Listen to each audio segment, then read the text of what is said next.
শুভ্রজিৎ। তো আজকে আমি রামচরণ তেজার আপকামিং সিনেমা গেম চেঞ্জার ওটার ট্রেলারের রিয়াকশন দেবো। তো কালকেই সন্ধ্যাবেলা ওটা ট্রেলার ছাড়া হয়েছে। তো অনেস্টলি গেম চেঞ্জারের যতগুলো প্রোমোস বেরিয়েছে, এটার গান প্লাস টিজার কোনোটাই কিন্তু সেরকম ছিল না যে মার্কেটে বাজ ক্রিয়েট করবে বা মার্কেট গরম করবে বা বিশাল কোনো ইন্টারেস্ট লোকেদের মধ্যে ক্রিয়েট করবে। আর গানের মধ্যে ওই রা মচা মচা রাটা তবু মোটামুটি লেগেছিল শুনতে ঠিকঠাক। আর আরেকটা যে লাস্ট গান বেরিয়েছিল ডোপ, সেটা ভালো ছিল। আর আরেকটা গান কিন্তু তারা মানে ছাড়েনি, সেটাকে তারা সারপ্রাইজ হিসেবে রেখেছে। তারা বলছে যে ওই গানটা সবার জন্য একটা সারপ্রাইজ হবে, দেখা যাক সারপ্রাইজটা কি হয়। তো ট্রেলারটা আমার দেখে যা মনে হচ্ছে, এই ট্রেলারের সঙ্গে কিন্তু একটা সিনেমার কিন্তু একটু মিল পাওয়া যাচ্ছে। আর সেই সিনেমাটা কিন্তু শঙ্করের একজন শিষ্যই কিন্তু ডিরেক্ট করেছে।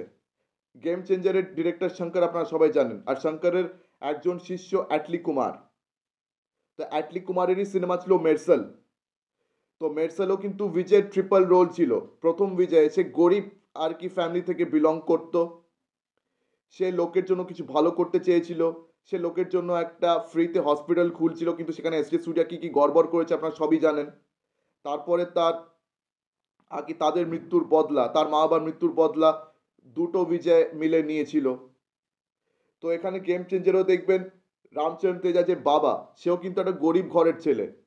তো সে একটা পলিটিক্যাল পার্টি তৈরি করে, আর সে মানুষের জন্য কিছু ভালো করতে চায়। আর এখানেও ভেরি মানে coincidentally main villain S J Surya again, যেমন মেরসালে ছিল এখানেও মেন ভিলেনটা এস জে সূর্যা। সে আবার কিছু গড়বড় ক্রিয়েট করছে এখানে। তো যার কারণে বাবা রামচরণকে মরতে হচ্ছে। এমনকি তার স্ত্রী, বাবা রামচরণের স্ত্রী এখানে অঞ্জলি প্লে করছে। তো অঞ্জলির উপরও কিছু হামলা হচ্ছে, তো সে অনেক কষ্টে আর কি নিজের প্রাণ বাঁচাচ্ছে। তারপরে তার ছেলের রোলটাও রামচরণ তেজা প্লে করছে। তো ছেলে রামচরণ তেজার কিন্তু তিন রকম লুক আছে। প্রথম লুক যখন সে আর কি কলেজে পড়ছে, একদম ক্যাজুয়াল কিড। পরে যখন সে সিরিয়াস হচ্ছে, তখন তার কিন্তু দু রকম লুক আছে। একটা সিনে দেখলাম যে সে পুলিশ অফিসারের ইউনিফর্ম পরে আর কি সে করাপশন মেটাচ্ছে।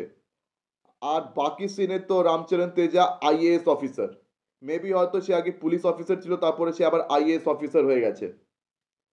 তো এখন ছেলে রামচরণ তেজা পুলিশ অফিসার আর আইএএস অফিসার, তো সেটা একদিকে ডাবল রোল হলো। মানে যদিও দুটো রামচরণ তেজাকে দেখতে পাবো না, ইন দ্যাট কেস একটাই রামচরণ তেজা, সে পুলিশ অফিসার ছিল, পরে গিয়ে সে আইএএস হয়ে গেল। আর বাবা রামচরণ তেজা, তো ওই দিক থেকে দেখলে ট্রিপল রোল হলো। তো এটা কিন্তু তেলেগু সিনেমা, রামচরণ তেজা তেলেগু অ্যাক্টর। তো এটা শঙ্করের কিন্তু প্রথম তেলেগু সিনেমা। এর আগে শঙ্কর কিন্তু তামিল সিনেমায় ডিরেক্ট করেছে। তো যেরকম টিপিক্যাল তেলেগু সিনেমা মানে হয়, যেরকম একটা দুটো তেলেগু সিনেমা আমরা যেমন টিভিতে দেখে এসেছি, আমরা আপনারা যেমন আর কি সেট ম্যাক্স বা যতগুলো ওই হিন্দি সিনেমা চ্যানেলগুলোতে আপনারা যতগুলো তেলেগু সিনেমার হিন্দিটা ভার্সনস দেখেছেন, একদম সেরকমই তেলেগু সিনেমা হয়েছে এটা। আর এই সিনেমা দেখে আমার এখনো মনে হচ্ছে না যেটা প্যান ইন্ডিয়ান লেভেলে খুব ওয়ার্ক করবে বলে। মানে আমার তো অন্তত সেরকমটা মনে হচ্ছে না। আমার থেকে মনে হচ্ছে আবার সেই নাইনটিজ অ্যান্ড 2000s-এর সেই মানে শঙ্করকে দেখতে পাচ্ছি। অ্যান্ড অ্যাটলি কুমার অলরেডি একটা মেরসেল, একটা বিগিল কিন্তু বানিয়ে দিয়েছে।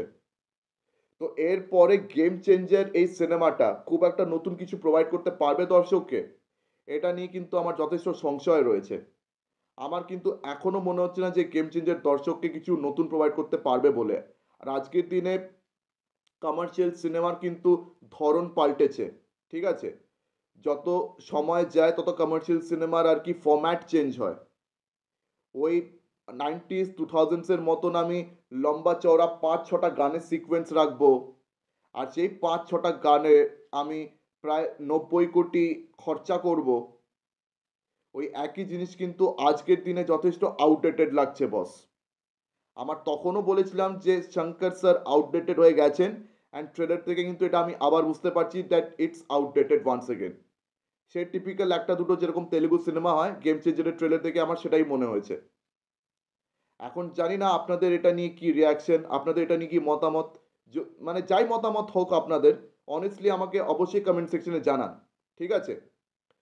তো আমার তো এটা একদমই ভালো লাগেনি। তো এটা 10ই জানুয়ারি মানে সংক্রান্তিতে রিলিজ হতে চলেছে। দেখা যাক কীরকম পারফর্ম করে। তবে এই সিনেমা যদি পারফর্ম না করে তাহলে ধরে নিতে হবে যে শঙ্করের ক্যারিয়ার ইজ অলমোস্ট ওভার। মানে ইন্ডিয়ান টু এর থেকেই আমরা বুঝে গেছি যে শঙ্কর একদম আউটডেটেড হয়ে গেছেন। ইন্ডিয়ান টুটাও যথেষ্ট মানে জঘন্য সিনেমা প্রমাণিত হয়েছিল। আর গেম চেঞ্জারে কিন্তু টিজার ট্রেলার দেখেও আমার তাই মনে হচ্ছে দ্যাট হিজ টাইম ইজ গন। এখন ওর বেটন, PS মিত্রন, অ্যাটলি কুমার এদের মতন ডিরেক্টরসরা ক্যারি অন করছেন তামিল সিনেমাতে।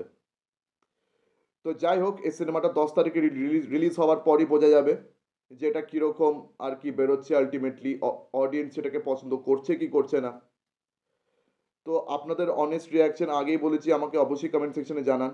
তো আমার ভিডিও ভালো লেগে থাকলে লাইক করুন, বেশি বেশি করে আমার ভিডিওটি শেয়ার করে দেবেন, আর হ্যাঁ, আমার চ্যানেলটিকে অবশ্যই সাবস্ক্রাইব করতে ভুলবেন না। তো আজকের দিনের মতন টাটা, চোখ রাখুন পরবর্তী ভিডিওতে। ধন্যবাদ।